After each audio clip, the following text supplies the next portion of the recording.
നമസ്കാരം. മലയാളി വാർത്ത ഇൻസൈഡിലേക്ക് സ്വാഗതം. ഇന്ത്യക്ക് പുറത്തല്ല, പകരം ഇന്ത്യക്കകത്താണ് ശത്രുക്കളൊക്കെ തന്നെ ഒളിച്ചിരിക്കുന്നത്. അക്കാര്യത്തിൽ ഒരു സംശയവുമില്ല.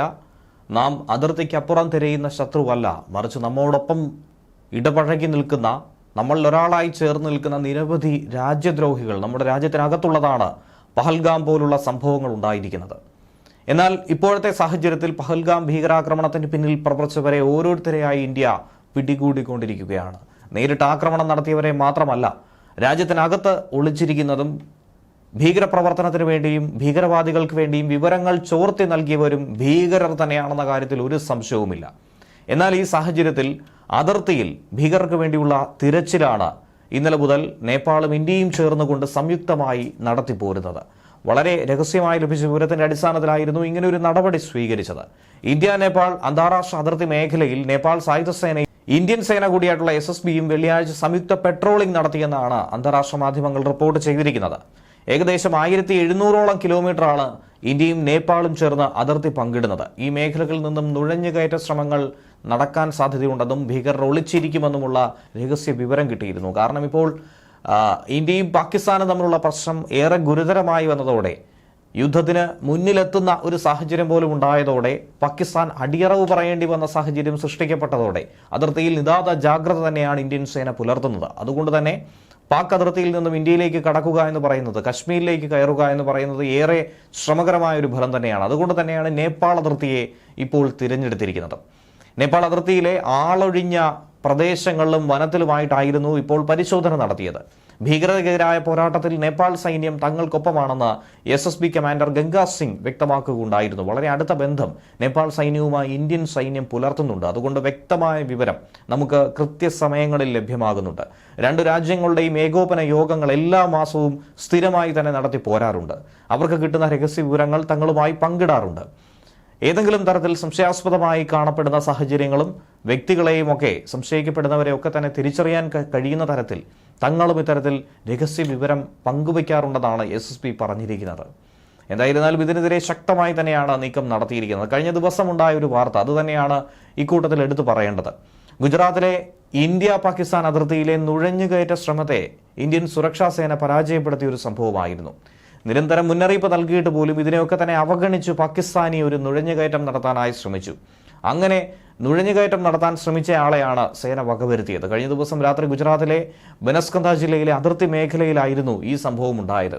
ഇന്ത്യൻ ഭൂപ്രദേശത്തേക്ക് അനധികൃതമായി കടക്കാൻ ശ്രമിച്ച പാകിസ്ഥാനിക്കെതിരെ ശക്തമായ രീതിയിലായിരുന്നു ആദ്യം താക്കീത് നൽകിയത്. എന്നാൽ അത് അവഗണിച്ചുകൊണ്ട് ഇന്ത്യൻ ഭൂപ്രദേശത്തേക്ക് കടന്നു കയറാൻ ശ്രമിച്ചപ്പോൾ വെടിയുതിർത്തുവെന്നും ഏറ്റുമുട്ടലിൽ ഇയാൾ കൊല്ലപ്പെട്ടുവെന്നുമാണ് ഉദ്യോഗസ്ഥർ പറയുന്നത്. ആവർത്തിച്ചായിരുന്നു പിന്തിരിഞ്ഞു പോകാനായി BSF ഉദ്യോഗസ്ഥർ മുന്നറിയിപ്പ് നൽകിയത്. എന്നിട്ടും നുഴഞ്ഞുകയറ്റക്കാരൻ മുന്നോട്ട് നീങ്ങിയതായും പിന്നീട് സംഭവസ്ഥലത്ത് തന്നെ വെടിവെച്ച് കൊലപ്പെടുത്തേണ്ട സാഹചര്യം ഉണ്ടായതായും അവർ തന്നെ പറഞ്ഞു. ഈ മാസം ആദ്യവും സമാനമായ മറ്റൊരു നുഴഞ്ഞുകയറ്റ ശ്രമത്തെ ഇന്ത്യൻ സേന പരാജയപ്പെടുത്തിയിരുന്നു. പഞ്ചാബിലെ ഫിറോസ്പൂരിലെ അന്താരാഷ്ട്ര അതിർത്തിയിലൂടെയാണ് ഇന്ത്യൻ മേഖലയിലേക്ക് കടക്കാനായി ഒരു പാകിസ്ഥാൻ പൗരൻ ശ്രമിച്ചത്. അങ്ങനെ BSFന് ഈ പാകിസ്ഥാനി പൗരനെ വകവരുത്തേണ്ടി വന്നിരുന്നു. ഏപ്രിൽ 22 പഹൽഗാം ആക്രമണത്തെയും അതിനെ തുടർന്നുണ്ടായ സൈനിക നീക്കങ്ങളെയും തുടർന്നാണ് ഇരു രാജ്യങ്ങളും വെടിനിർത്തൽ ധാരണയിലെത്തിയതെങ്കിലും അതിർത്തിയിൽ ഇപ്പോഴും കനത്ത ജാഗ്രത തുറന്നു തന്നെയാണ് മുന്നോട്ട് പോകുന്നത്. ഇക്കൂട്ടത്തിൽ തന്നെ നമുക്ക് കേൾക്കാൻ സാധിക്കുന്നത് യൂട്യൂബർ ജ്യോതി പോലെ നിരവധി ആളുകൾ പാകിസ്ഥാന് വേണ്ടി ചാരവൃത്തി നടത്തി എന്നുള്ള വിവരം ഇതിനോടൊപ്പം തന്നെ പുറത്തു വന്നിട്ടുണ്ട്. അവരെയൊക്കെ തന്നെ കൃത്യമായി സുരക്ഷാ സേന പിടികൂടുന്നുമുണ്ട്. പാകിസ്ഥാന് വേണ്ടി അങ്ങനെ ചാരവൃത്തി നടത്തിയെന്ന് ആരോപിച്ചുകൊണ്ട് ഗുജറാത്തിൽ നിന്നും ഒരാളെ കഴിഞ്ഞ ദിവസം പിടികൂടിയിരുന്നു. കച്ച് സ്വദേശിയായ സഹദേവ് സിംഗ് ഗോഹിറാണ് പിടിയിലായിരിക്കുന്നത്. കച്ചിൽ നിന്നും തീവ്രവാദ വിരുദ്ധ സംഘമാണ് ആരോഗ്യ പ്രവർത്തകനായ സഹദേവ് സിംഗ് ഗോഹിലിനെ അറസ്റ്റ് ചെയ്തത്. പാകിസ്ഥാൻ ചാരസംഘടനയായ ISIയുമായി സഹദേവിന് അടുത്ത ബന്ധമുണ്ടെന്നും ഇയാൾ ഗുജറാത്തിലെ തന്ത്രപ്രധാന മേഖലകളുടെ വിവരം കൈമാറിയെന്നുമാണ് പോലീസ് ഇപ്പോൾ വ്യക്തമാക്കുന്നത്. ദേശീയ മാധ്യമ റിപ്പോർട്ടുകൾ അനുസരിച്ച് BSF, ഇന്ത്യൻ എയർഫോഴ്സ് തുടങ്ങിയവരുടെ വിവരങ്ങൾ ഇയാളുടെ കൈവശമുണ്ടായിരുന്നു. ഇത് ഇയാൾ ISIക്ക് കൈമാറിയെന്നും കണ്ടെത്താൻ കഴിഞ്ഞിട്ടുണ്ട്. മെയ് 1-ാം തീയതി ഇയാളെ ചോദ്യം ചെയ്യാനായി വിളിച്ചു വരുത്തിയിരുന്നു. 2023 ജൂൺ ജൂലൈ കാലയളവിൽ അതിഥി ഭരദ്വാജ് എന്ന പാകിസ്ഥാനി ഏജന്റായ യുവതിയുമായും ഇയാൾക്ക് ബന്ധമുണ്ടായിരുന്നു. നിർമ്മാണത്തിലിരിക്കുന്ന BSF എയർഫോഴ്സ് കെട്ടിടങ്ങളുടെ ചിത്രങ്ങൾ അതിഥി ഭരദ്വാജ് ആവശ്യപ്പെട്ടിരുന്നു. അത് ഈ വർഷം ആദ്യം ഇയാൾ പുതിയൊരു സിം കാർഡ് എടുത്ത് ആ നമ്പറിലൂടെ വിവരങ്ങളൊക്കെ തന്നെ കൈമാറിയെന്നും കണ്ടെത്തി കഴിഞ്ഞിരിക്കുന്നു. അതിന് പ്രതിഫലമായി 40,000 രൂപയാണ് ഇയാൾക്ക് കിട്ടിയത്. അന്വേഷണ സംഘം ഇക്കാര്യങ്ങൾ കൃത്യമായി തന്നെ വിലയിരുത്തിയിട്ടുണ്ട്. BNS 61, 148 എന്നീ വകുപ്പുകൾ പ്രകാരമാണ് സഹദേവിനെതിരെ ഇപ്പോൾ പോലീസ് കേസെടുത്തിരിക്കുന്നത്.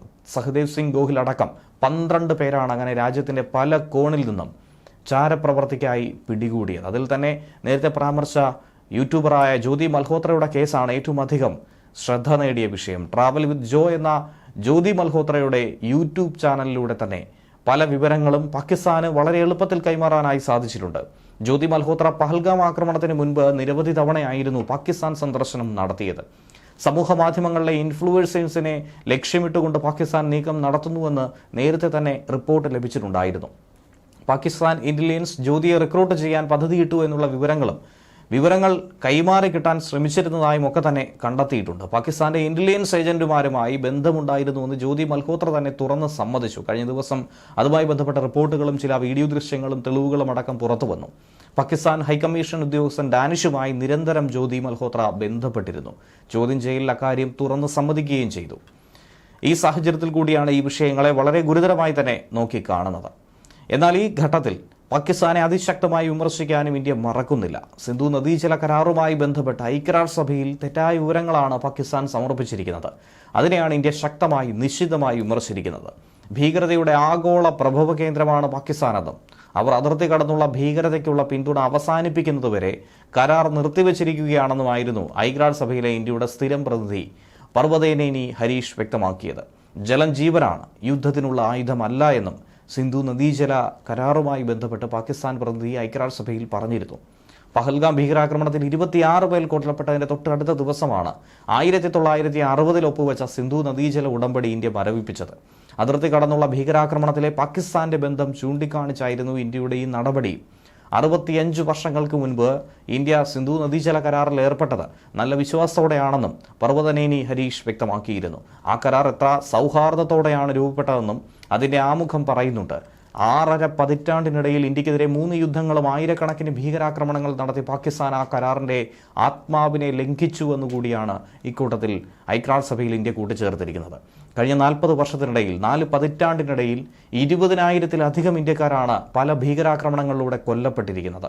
ഈ കാലയളവിൽ ഇന്ത്യ അസാധാരണമായ ക്ഷമയും മഹാമനസ്കതയും പ്രകടിപ്പിച്ചുകൊണ്ട് തന്നെയാണ് മുന്നോട്ട് പോയത്. അതിന്റെ തൻഫലം തന്നെയാണ് പാകിസ്ഥാൻ ഇത്രയും കാലം വെള്ളം കുടിമുട്ടാതിരുന്നത്. പാകിസ്ഥാൻ ഭരണകൂടം സ്പോൺസർ ചെയ്യുന്ന അതിർത്തി കടന്നുള്ള ഭീകരത ഇന്ത്യയിൽ സാധാരണക്കാരുടെ ജീവൻ, മതസൗഹാർദ്ദം, സാമ്പത്തിക അഭിവൃദ്ധി എന്നിവയൊക്കെ തന്നെ ബന്ദികളാക്കാൻ ശ്രമിക്കുന്നു, അതിനെയൊക്കെ തന്നെ ഹനിക്കുന്നു എന്നുകൂടി കുറ്റപ്പെടുത്തിയിട്ടുണ്ട്. പഴയ അണക്കെട്ടുകളിൽ ചിലത് ഗുരുതരമായ സുരക്ഷാ ആശങ്കകൾ നേരിടുന്നുവെന്ന് പറഞ്ഞ അദ്ദേഹം അടിസ്ഥാന സൗകര്യങ്ങളിലെ മാറ്റങ്ങളും ഉടമ്പടി പ്രകാരം അനുവദനീയമായ വ്യവസ്ഥകളിലെ ഏതെങ്കിലും പരിഷ്കാരങ്ങളും പാകിസ്ഥാൻ നിരന്തരം തടഞ്ഞുകൊണ്ടിരിക്കുന്നുവെന്നും എടുത്തു പറഞ്ഞു. 2012 ജമ്മു കാശ്മീരിലെ തുൽബുൾ നാവിഗേഷൻ പദ്ധതിയെ തീവ്രവാദികൾ ആക്രമിച്ചു. ഇത്തരം നിന്ദ്യമായ പ്രവർത്തികൾ ഇന്ത്യയുടെ പദ്ധതികളെയും സാധാരണക്കാരുടെ സുരക്ഷയെയും ജീവനും അപകടത്തിലാക്കുന്നുവെന്നും അത് തുറന്നുകൊണ്ടേയിരിക്കുന്നുവെന്നുമാണ് ഇന്ത്യൻ പ്രതിനിധി UN-ൽ ആഞ്ഞടിച്ചത്.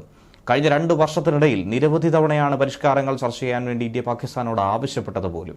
എന്നിട്ട് പോലും അതിന് വ്യക്തമായ രീതിയിൽ ഒരു മറുപടി കിട്ടിയില്ല. പാകിസ്ഥാൻ ഈ ആവശ്യങ്ങളെയൊക്കെ തന്നെ നിരസിക്കുന്നത് തുടർന്നുകൊണ്ടേയിരിക്കുന്നു.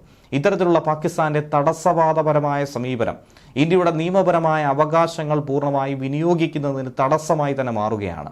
ഈ പശ്ചാത്തലത്തിൽ കൂടിയാണ് ഇന്ത്യയുടെ നടപടിയെന്ന് ഒരു തരത്തിലും ഒരു അർദ്ധസംഖ്യയ്ക്കും ഇടവരാതെ ഇന്ത്യക്ക് പറയാനായി സാധിക്കുന്നത്. അതിർത്തി കടന്നുള്ള ഭീകരതയ്ക്ക് നൽകുന്ന പിന്തുണ അതിനെ പൂർണ്ണമായും ഇല്ലായ്മ ചെയ്യണം.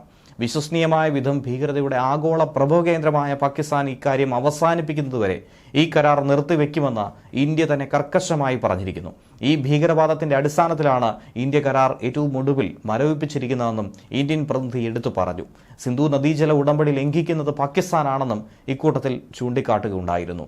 പഹൽഗാം ഭീകരാക്രമണത്തിന് പിന്നാലെ തന്നെയാണ് ഈ ഇന്ത്യ പാകിസ്ഥാൻ ബന്ധം കൂടുതൽ വഷളായി മുന്നോട്ട് പോയത്. ഭീകരാക്രമണത്തിൽ അതിർത്തി കടന്നുള്ള ബന്ധം വളരെ വ്യക്തമായി ഇന്ത്യ കണ്ടെത്തി. അതിനുശേഷം മെയ് 7-ന് ഓപ്പറേഷൻ സിന്ദൂർ തുടങ്ങി.